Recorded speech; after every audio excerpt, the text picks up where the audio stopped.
for folks. So we'll start shortly. Vamos a empezar en unos breves minutos.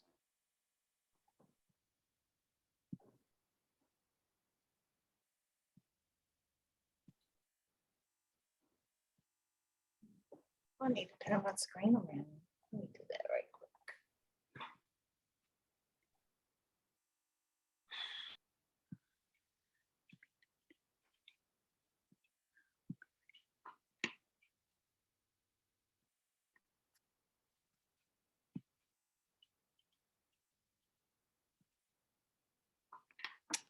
All right, good morning. We're going to try and get started. Buenos días, vamos a empezar. Vamos a tratar de empezar hoy. Feliz viernes, happy Friday. Y antes de comenzar, voy a compartir alguna información y nuestros intérpretes también nos van a ayudar. So before we get started, I'm going to share some information on our screen, and our interpreters have a brief announcement. Thank you. Buenos días a todos. Los organizadores de este evento tienen la firme determinación de facilitar la comunicación bilingüe en la reunión de hoy. Mi nombre es Moshe y mi cointérprete es Emily y estamos representando a la Cooperativa de Justicia del Lenguaje Tilde. Estaremos ofreciendo interpretación simultánea de inglés-español y español-inglés. Good morning, everybody. The organizers of this event are firmly committed to facilitating bilingual communication in today's meeting. My name is Mojde and my co-interpreter is Emily, and we are representing the Tilde Language Justice Cooperative. We'll be providing English-Spanish and Spanish-English simultaneous interpretation. Si usted se unió a la reunión usando su teléfono, favor de asegúrese de entrar con el app de Zoom para poder acceder a la función de interpretación. Esta función no está disponible en los Chromebook. If you joined on your phone, please make sure to join on the Zoom app so that you can access interpretation. Please note that interpretation is not available to Chromebook users. Si usted no es bilingüe español-inglés, puede seleccionar su canal de idioma haciendo clic abajo a la derecha en su pantalla de Zoom, en el globito si usa una computadora o en los 3 puntitos si está conectado por teléfono. Seleccione interpretación, luego español y luego picarle en Done o finalizar. If you are not bilingual Spanish-English, you can select your language channel by going to the bottom right-hand corner of your Zoom screen, click on the globe if you're using a computer, or the 3 dots if you're connected by phone, and select interpretation. Then click English and click Done at the end. It's important to activate this option if you are not bilingual, as some participants may speak in English. Digo, en Spanish. Algunas pautas para crear un espacio multilingüe. A few guidelines for creating multilingual spaces. Yo estoy hablando rápido porque estoy dando la introducción en ambos idiomas, pero ustedes, por favor, no hablen muy rápido. Eso pasa especialmente cuando uno esté leyendo una presentación o emocionada, nerviosa o al tener poco tiempo. También si no están hablando, por favor, pongan su audio en silencio. I'm speaking fast right now because I'm doing this introduction in both languages, but y'all, please don't speak fast. This happens especially when reading a presentation or excited or nervous or running out of time. And if you're not speaking, please mute yourself. Por último, les vamos a recordar que por favor hablen una persona a la vez y en un idioma por oración. Lastly, we remind you to please speak one person at a time and with one language per sentence. Estos espacios se crean con el apoyo de todos. Por favor, comunique cualquier problema por la ventana de chat o habilitando su micrófono. Gracias por crear este espacio multilingüe. We create these spaces with everyone's support, so please communicate any issues by chat or turning on your volume. Thank you for creating this multilingual space.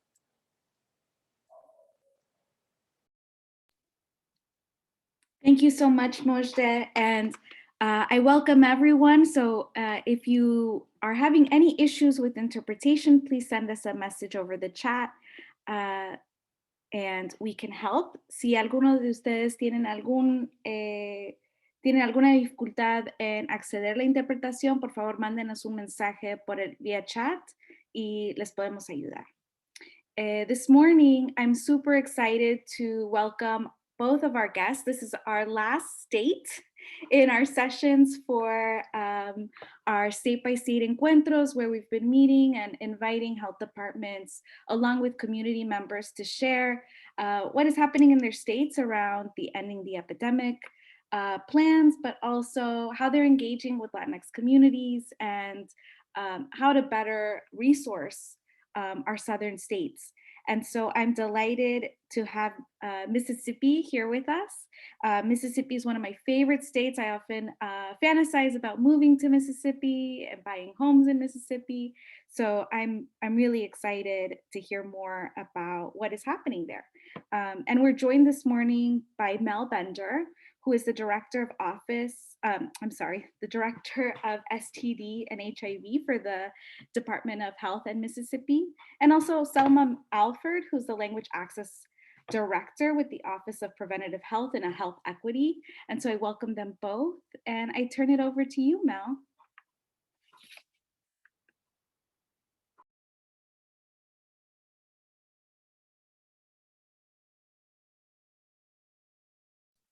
Mel, you're muted. Good morning. I took my camera off and forgot my volume, my mute. Good morning, everyone. I have prepared a short presentation in an effort to give just a snapshot of what is going on in Mississippi.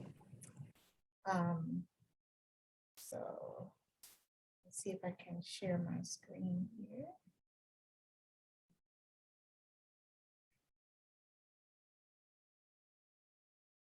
Oops, start from the beginning, why don't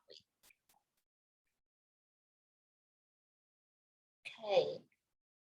Okay, is everyone able to see the screen? Yes. Okay, good. So on my first screen, if you notice, I have the 40 years of progress logo. What many people may not know is that June 5th marked 40 years since the first HIV/AIDS, well, the first AIDS cases rather, were diagnosed in the United States. So we have actually been dealing with this disease for 40 years. In commemoration of the 40 years of progress towards ending the HIV epidemic, there are four components that we are asked to take as a mantra to ending the HIV epidemic. That is reflect, recommit, re-energize, re-engage, and is referred to as the 4 for 40. So what is ending the HIV epidemic? In February 2019, the Trump administration announced a bold effort that would focus on ending the HIV epidemic, because if some of you know, currently we have approximately 40,000 cases of HIV that are diagnosed every year. That's 40,000 too much, too many, that's one too many. So the goal of ending the HIV epidemic spans 10 years. So we started in 2020, the announcement came out in 2019. And in 2020, the goal was to decrease the number of HIV infection rates by 75% by 2025 and by 90% in 2030. We recognize, as well as our funders and the Biden administration, is that this timeline is going to be significantly impacted by COVID. So we're waiting to see if we're going to get new information that will allow us to move the timeline a little bit. We do anticipate that we will see a decrease in HIV infections from data that we have from 2020, simply because a lot of people weren't getting tested. So what does HIV look like in the United States? So all of this is based on 2018 data and information, because when the EHE initiative was announced in 2019, they were using 2018 data to serve as a guideline on what we will do to end the HIV epidemic. So in the United States, 1 in 7 people are living with HIV but they are unaware of their infection. More than 700,000 American lives have been lost since 1981. At the end of 2018, an estimated 1.2 million people aged 13 and older were living with HIV in the United States. And again, as I mentioned earlier, an estimated 40,000 Americans are newly diagnosed each year. The estimated costs related to HIV care and prevention in the United States is upwards of $20 billion. And unfortunately, young people are the most likely to be unaware of their infection. So the EHE program or initiative is being released in 3 phases. The first is geographic focus. That means several jurisdictions have been funded to support this first phase, Mississippi being one of them. Phase 2 will be a wider dissemination of resources, and phase 3 will be implementation of intensive case management. The idea is by 2030, with the significant decrease in annual HIV infections to approximately 3,000, we will just be helping to manage those numbers of people who are newly infected with HIV. So there are 4 pillars to the EHE initiative: diagnose, treat, prevent, and respond. Here I've included the map, which reflects the jurisdictions that have been funded for the geographic focus of this first phase of the the Ending HIV initiative. And these are the priority jurisdictions in Mississippi.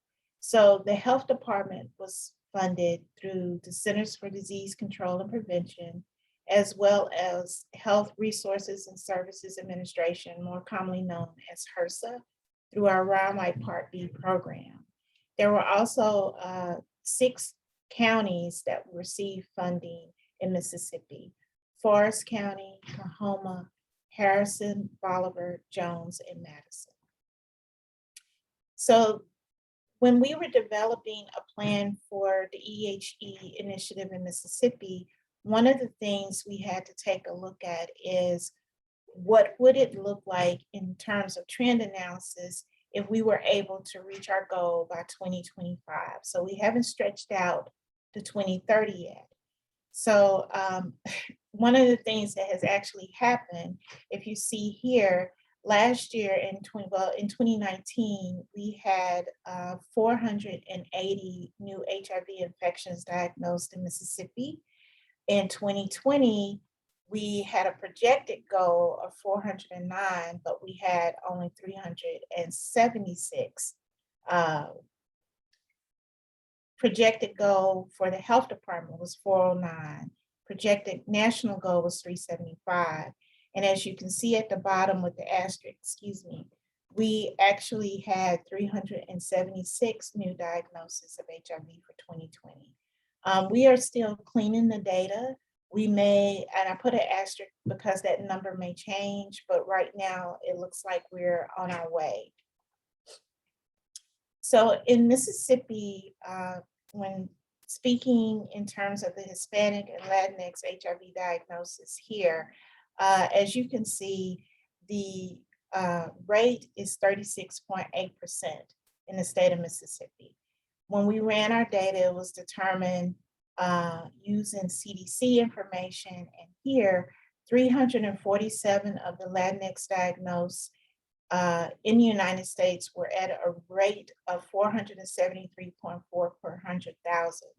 That's significant. It's also significant in Mississippi when you compare the population rate.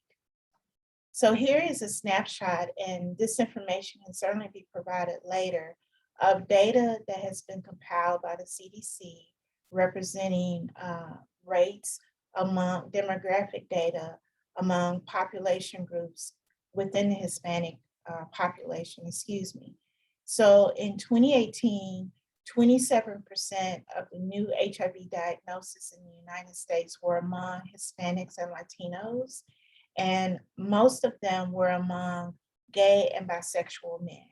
So I won't go through this infographic in detail because this is information that can be provided to the group later.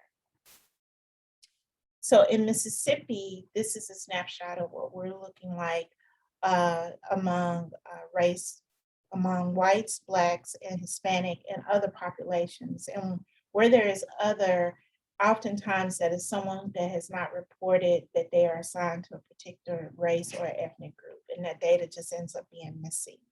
So as you can see on our map, and I was able to go ahead and have data generated for 2019, we're not through cleaning the data for this piece for 2020, but as you can see, there has been a dip in the rates by race in the Hispanic population over 2018. So in 2018, there was 23.40 per 100,000.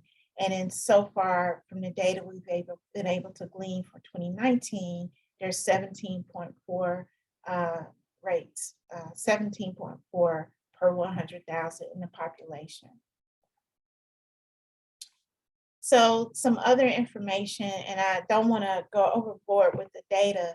And one of the reasons why I would probably want to pause here is that we are still learning and gathering information as a result of the EHE initiative. As the years have gone by, there has been an attempt and conversations about involving the Hispanic and the Latinx community in helping us develop plans on how to address the needs in the community. The EHE initiative says this is something that we must do. It can't be a group of people sitting around the table having a conversation about the needs of certain population groups without having those population groups at the table. So in June, on June 2nd, 2020, as part of EHE planning, we held a Latino leadership consultation. There weren't a lot of people in attendance, but despite that, there was a wealth of information shared to give us direction on things that we should consider as we're putting forth in an HIV epidemic plan. I have an asterisk here by this first comment where Mississippi has the highest rate of HIV in Latino Hispanic communities in the entire country. This was a comment made by Dr. Leandro Mina, who is now in the STD director at the Centers for Disease Control. But last year he was still in infectious diseases and the School of Population Health chair at the University of Mississippi Medical Center.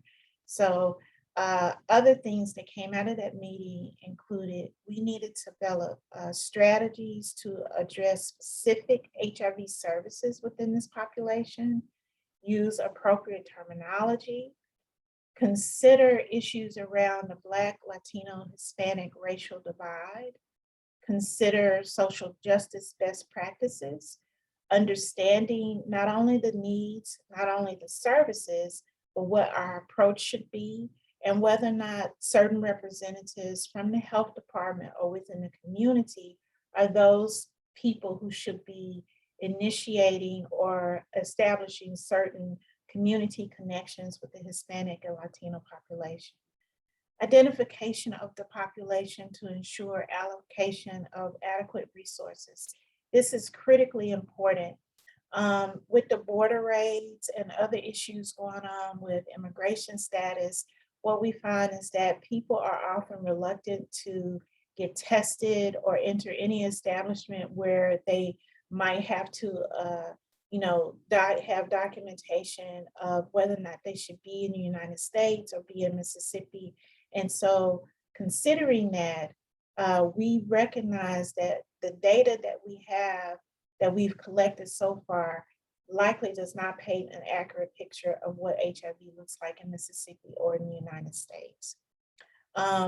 Oftentimes, we have heard, and we heard during this leadership consultation, that other organizations often benefit from providing services or working with the Hispanic and Latino population, but they don't take time to learn about their pain.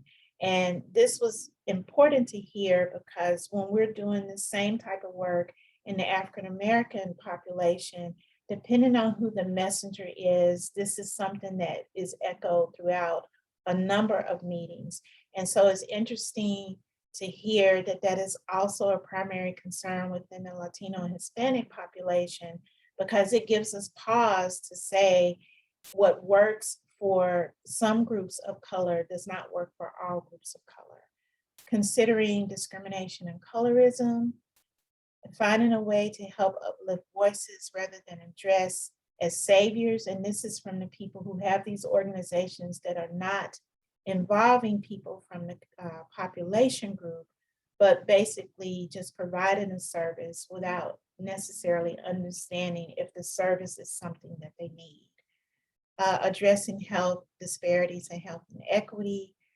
Also at the top of the list is stigma and discrimination, which is a critical point and something that we need to strategize about in the EHE plan for all population groups, but certainly for minority groups. And then considering those who are uninsured or underinsured. For example, care and treatment through the Round White Part B program. We have very few people of other population groups who are getting access to this service. We really need to figure out how to get the service to the people who need it. They may know that it exists, but there may be some other barriers to accessing the information about the Round White Part B program, where people can actually qualify to get their medication for free. Also qualified to receive other services that are not directly related to their HIV care and treatment. So we need to partner with all of our population groups, but specifically at the health department with the Latino population, to be sure that as we implement and move forward with the EHE initiative, that they are no longer left behind.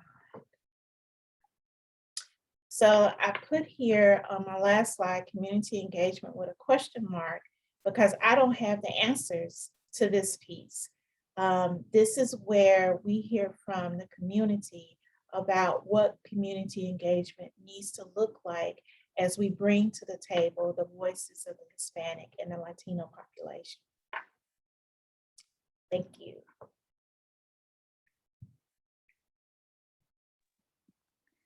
Thanks so much, Mel. And now we'll turn it over to Selma.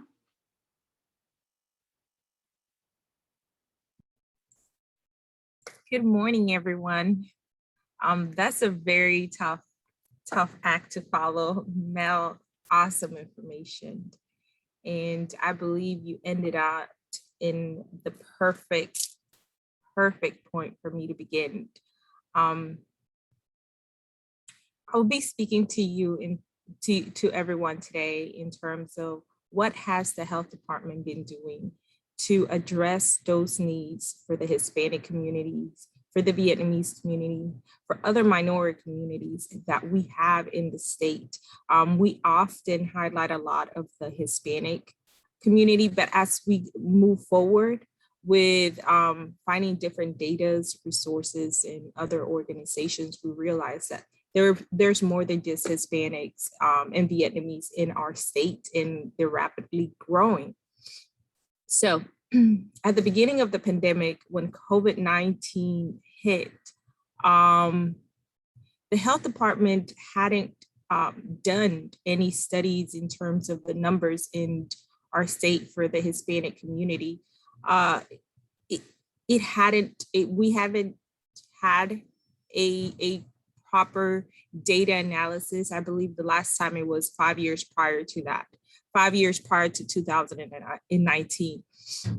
In 2019 is when the Office of Preventive Health and Health Equity decided to move on and create a health equity department and implement the language access piece, which is directly where I fall into it. And it was extremely timely. What we learned during that first month of the pandemic, during March, was that the communication wasn't available to our community. and how to work towards making sure that we provide the community the needs that they were seeking for.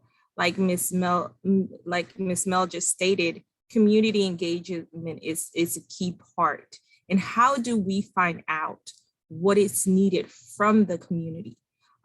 We often, as educators, we often can make really good assumptions of the need of the community, but that does not mean that we are accurate.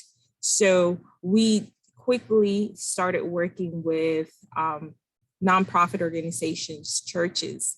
The very first Hispanic task force was compiled by an MD, a doctor in medicine, because of course we needed some guidance and direction on how to provide that information to the community of their needs, to kind of give a little access to their needs.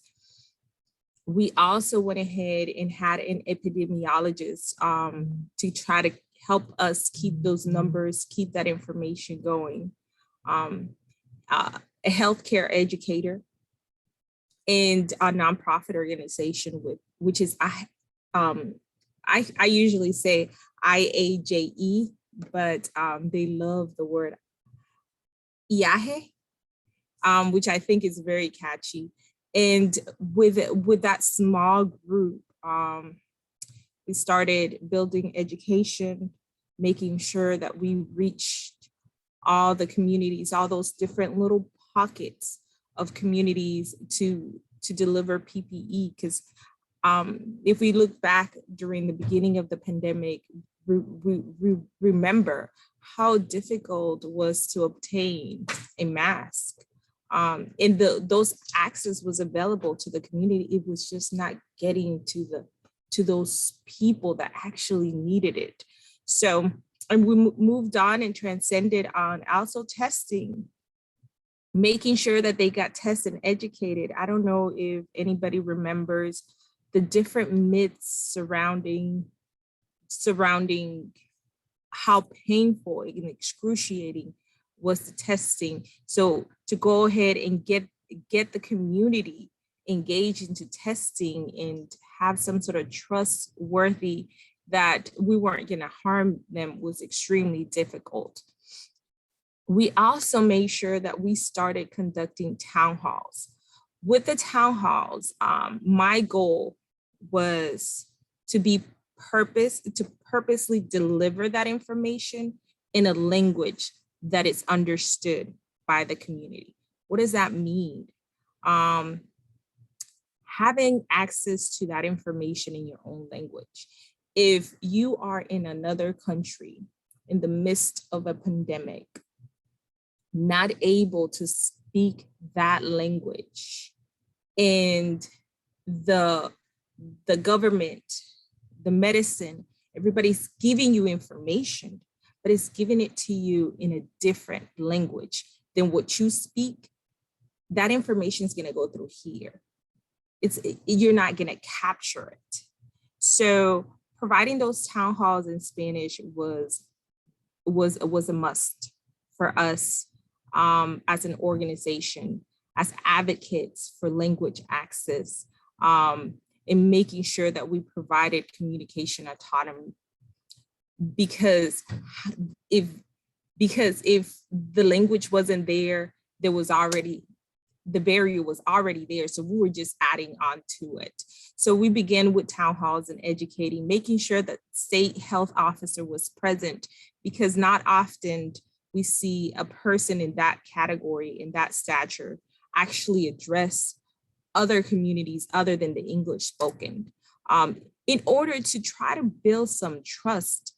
Because when we look at the health department and then we look at the Hispanic communities, there's already a mistrust because it's a state agency and they're dealing with so much immigration issues. So trying to make sure that they know that we're actually there to help. Another key thing that we decided to implement, and Dr. Dobbs was so awesome in supporting every decision that we have made under health equity, was no proof of ID Whatever you tell me, that's what we're gonna take. No proof of social security card, no need to even have an actual address. So during those testing sites, during those vaccination sites, we make sure that the community comes across as, whatever you tell me, we're gonna give. We decided not to follow other states. Other states, we are aware that in order to get tested or in order to get vaccinated, they ask a little bit more information. And I know that sometimes we're looking to support data and stuff like that, but at this particular time, this is a crucial time for everybody. So what we decided to do is take your word as it is. And if you tell me your name is Juan Pablo, that's it. That's all you want to give me, that's fine. If you want to make up a date of birth, that's fine. If you want to put the address of where we were at, that's fine. I know we got a lot of backlash initially because we utilized the National Guard for a lot of our testings. Unfortunately, we were under state of emergency, and during that time, what it was offered to us for us to go ahead and go to different areas was the National Guard. What Health Equity did and MSDH supported was contract other healthcare clinics to go ahead and help us out with testing and vaccination. What they also accepted was allowing those individuals from the National Guard to be able to be out of uniform while we were assisting the Hispanic community. That was hard to accomplish, but very achievable. We advocate. Our job was to make sure we provide the access, not to, bring more harm to what was already there. So kind of being mindful of that. Like I said, moving on, it was basically ground roots effort, working with nonprofit organizations, because they are the ones who's working directly with the community. Getting to know those church leaders was a very key part of our job, because the people go to church, we go to church, and that's what we trust. So aside from that, working with other organizations such as Lava Link that has created their whole view have been working with the Hispanic businesses to try to infiltrate that community, and working with La Noticia, because even though we were using the platform of Zoom for those town halls, let's be quite honest, throughout that time, nobody is internet savvy. So what to do regarding that? If what we did know was everybody in the Hispanic community are able to log on to Facebook and are able to, they communicate with their families. They know what Stream Live is regarding of your age group. So we partner up with La Noticia and use their platform to be able to stream live those town halls to reach the community, because even though we have 20 people right here on Zoom, in that moment, we had 50 people on live on Facebook, and then they were sharing that information. Once again, our goal was to provide the information to the community from a provider that was reliable, because as we all know, during that time and still going on, there's so many myths going on between vaccine hesitancy, COVID-19 testing, including mask wearing, something as simple as that, as well as trying to make sure we give some sort of guidance for the parents on going back to school. How would that look for your child? And what can you do to make yourself safer, feel safer that your kid is going back to school, or different techniques that they can use when studying at home virtually, how to get some resources. So that has been our mission throughout this pandemic, in our reach towards the community. And I will say this, throughout all that education, we did do a lot towards COVID education, but we also added the component of HIV, cancer, tobacco, heart disease, because as we all know, it all collides into one. It becomes one as a whole. If you didn't have certain issue prior to the pandemic, you most likely would have some issues after the pandemic. So how to treat yourself, how to become more healthy as an individual moving forward after COVID, because ultimately we want a healthy body.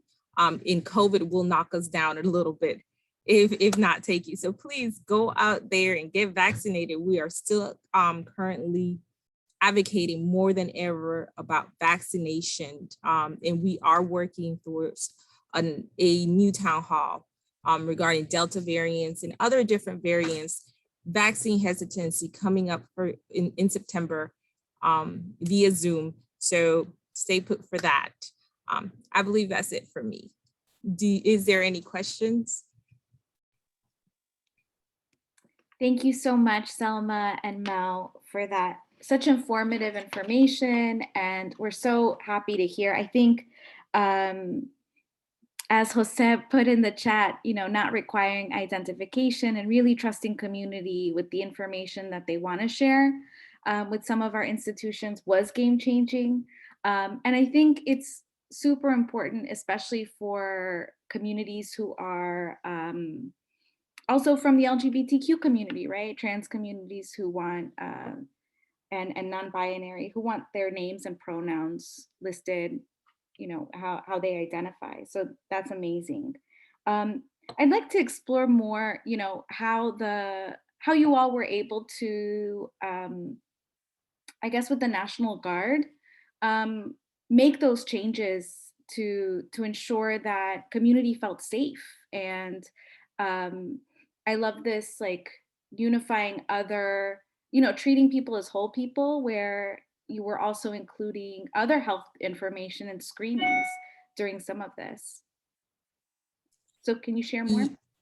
Yes, of course. The National Guard, that was a very big beast to tackle, to say the least. What we did do initially before we started our testing, we conducted a town hall, and we sat down and educated the community of the efforts for the National Guard. What does that imply?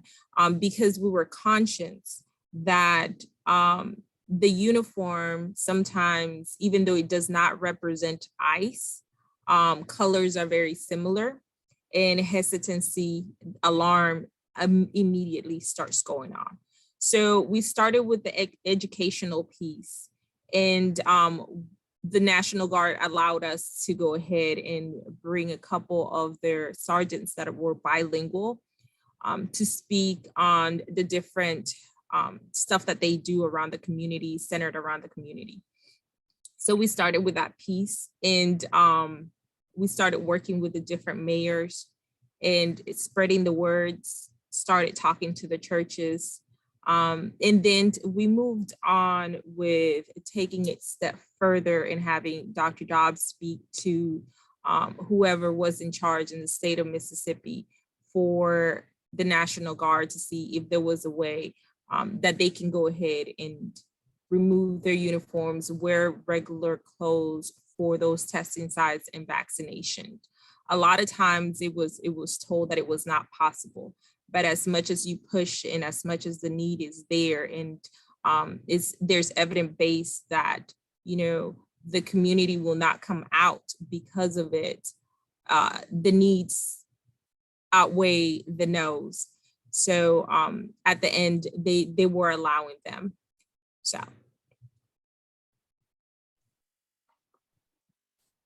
Great, thank you so much.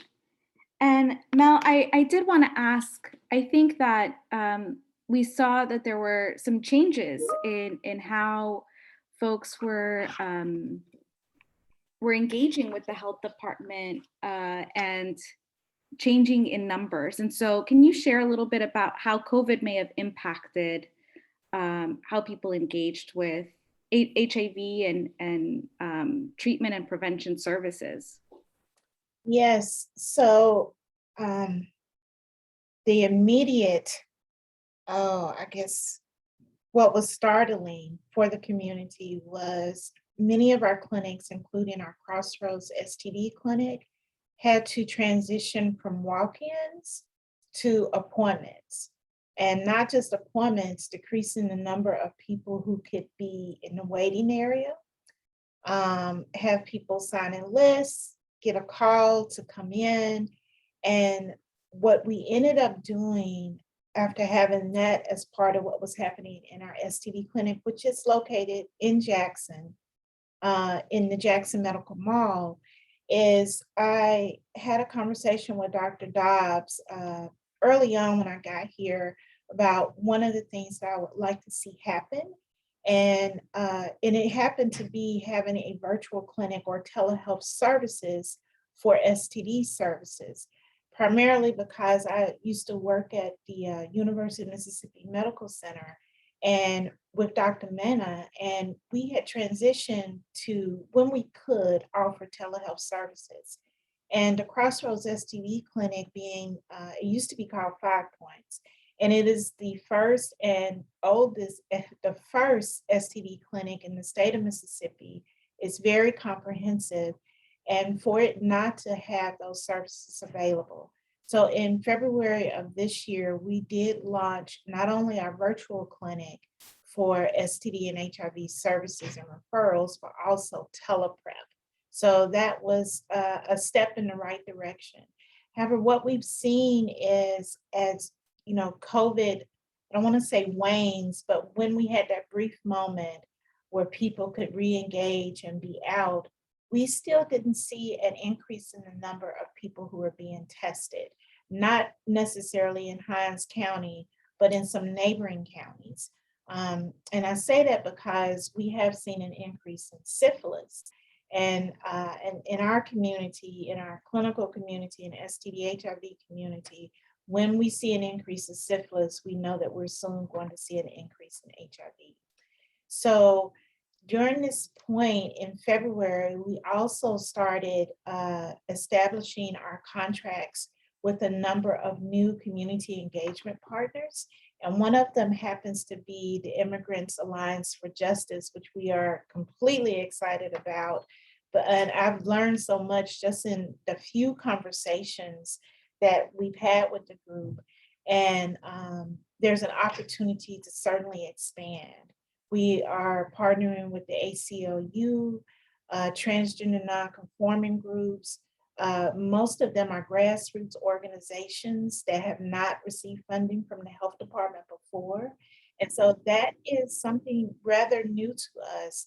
And it's important that I always say that EHE has made it possible for us to be able to do this. There are a number of grants within our STD HIV program, but they have a pretty set list of deliverables. Although there's room for innovation, there's some things that we really have to stick to. But the EHE initiative says nothing is off the table. Anything that you can think of that's innovative, if there's an intervention, use these new community engagement partners as the people who can speak most about the needs in our populations. The health department has formed the EHE task force, and it is going to be a group based on what it looks like now. It's going to change slightly. In our conversations with our funders, we have to expand beyond the normal members that we have that usually congregate around an HIV or an STD initiative. We have to be broader thinkers in that regard. And we have to consider that some of the needs that we have outlined in our services may actually change as the EHE initiative evolves in Mississippi. Although we have an EHE plan, it is not set in stone. It is intended to be fluid. So as we learn new information, as we branch out and engage additional partners, we may find that the partners that helped us put together the first plan may look entirely different with the next phase of the plan. And I'm hoping that that will be a plan that engages more of the target populations, people of lived experience, that will help us paint a truer picture of what our EHE initiative should look like. And Mel, if folks wanted to get involved with the EHE task force, how could they do that? Contact me. Great. Contact me. That's great. We have a question from the chat, and it says, and I think it's for Selma, they wanted to know more around La Noticia and this Spanish news outlet and how that alliance worked throughout, and what intent you have in continuing this partnership with them. That's very, very good question. So La Noticia is one of those electronic source of providing news to the Hispanic community of what's going on in the state of Mississippi. They do have a website. They also do a lot of informed information through their Facebook page. So how did they help? La Noticia correlates with also a nonprofit organization, which is MIRA.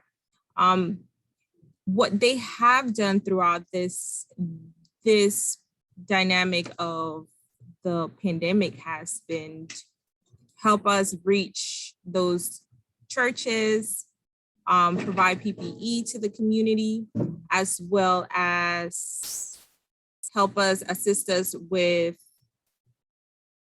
vaccination efforts. And that has been through Forest, Mississippi, Canton, Carthage, Meridian, and right now we're tackling Laurel.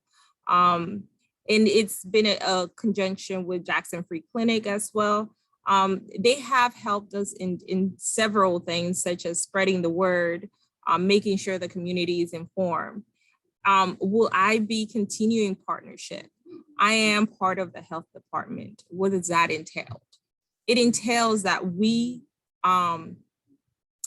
take assistance from any and every community member and organization, rather if it's profit or nonprofit, to reach the community, because we are here to assist and help the community in every way needed. If you are an avenue for the community and you want to work with us, we are welcome all the assistance, because as we know, we cannot do this effort by ourselves. Definitely not. I know I couldn't reach as much community members as I've reached by myself. I myself is just one person, and we need the help of community members and organizations that are actually working with the community. So we partner up, like I said, with EHE, El Pueblo, MIRA, La Noticia, Mercy Housing, Bo SOS, Magnolia Medical Foundation, Lava Link, different organizations that are working with the community in order to get to the community. And that's our main objection. Thanks so much. Judith, it's Melberta. I did want to add something that is new for us is partnering with the Office of Preventive Health and Health Equity. So, you know, in our program, we often speak about health disparities and health equity. And here we have an entire department devoted to that. So being in a place where we don't have to look outside for this type of, you know, support and partnership, as we try to, reach those groups who we have not been able to reach successfully.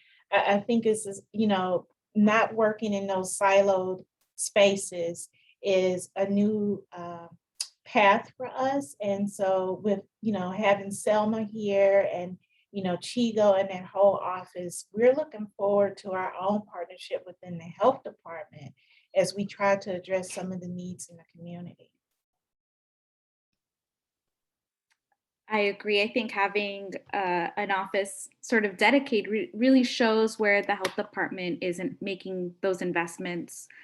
I think there was Mississippi experienced in 2019 immigration raids, and they were really devastating to community and created a lot of distrust. So can you share a little bit about how that impacted some of y'all's work and how that has impacted some of the relationships you all are working so hard to foster and nurture in community?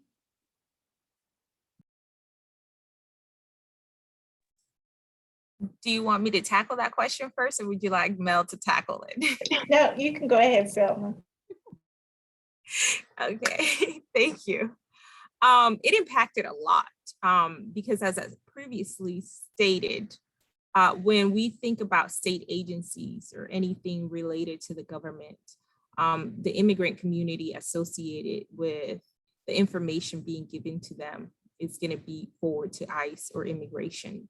And during the pandemic, I think during that ICE raid, I believe one other state had put out a law out there saying that, if you get pulled over, and you didn't have any papers, they were going to report them to ICE. So it was one of our neighboring states. So it kind of just hit us straight on. So with that being said, what we have done as the health department is showing our faces. Health equity does not have anything to do with immigration. However, example, if they have a candle vigilant for those individuals that were rated through ICE, my face will be shown. I will say a few words because our job is to show proof that we're there to help. And if we're hiding behind an office, we're not gonna get that message across. We can speak about it, but if we show tangible proof and evidence to the community, makes a very, very different world of a difference. I'm sorry. It impacts. They actually can see that the efforts are being done. In the beginning of the pandemic for testing, we will go to the testing sites targeting those Hispanic communities, and we will get 5 people to get tested. Out of those 5 people, 3 of them would say that they did not come because they saw the National Guard present. So what did that mean for us as advocates, as workers, community workers, meant to go back and explain that and enforce it to our state health officer so we can make a difference, because the fear was real, the fear was present.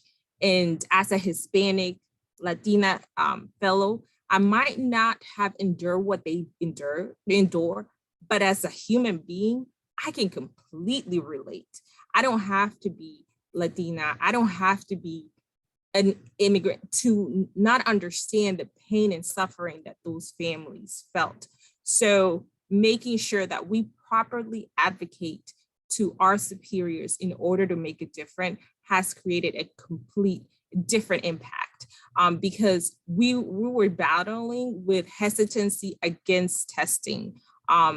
Aside from the whole fear that it was going to hurt, now you have the fear of there's somebody there in uniform, or they're going to report us to immigration and we're going to go back and we're going to endure the same troubles. And so let's just not go. I'm just sick, and the disease still continues to spread because they don't know if they're positive or negative. That was one huge hurdle. Second huge hurdle we had, how to contact them, because the cell phone number that they provided was either not good or not real because they didn't trust us. So following up for those COVID-19 calls to give them the correct information was extremely difficult. So as we moved forward and they saw their own people being present and actually trying to assist, made a huge difference. Third different was language piece, because we have already covered all two fears. Now they don't understand. So they definitely wasn't going to give you the correct number. Making sure that the person called doing the follow-up call is actually Hispanic made a huge world difference. We could have interpreters present, but they're still just interpreting. So what we did was create a whole area where all those follow-up calls were being conducted by bilingual staff, so we can go ahead and promote some sort of trust within the community. The information was being given right. The information taken was receiving right. So little by little, we have built up to now that we'll go ahead and do a vaccination site. Example, I did one at one of the local grocery stores. Those are places that Hispanic really go to. If you go to a Hispanic grocery store in Mississippi, you're gonna only see Hispanics. So making sure we target those areas that we know we frequent and getting a good products. During that vaccination, I had 30 people pre-register because of fear of providing their information. I had a total of 120 people show up to get vaccinated, and it was extremely hot. But they came and showed up. Second dose, they came and showed up.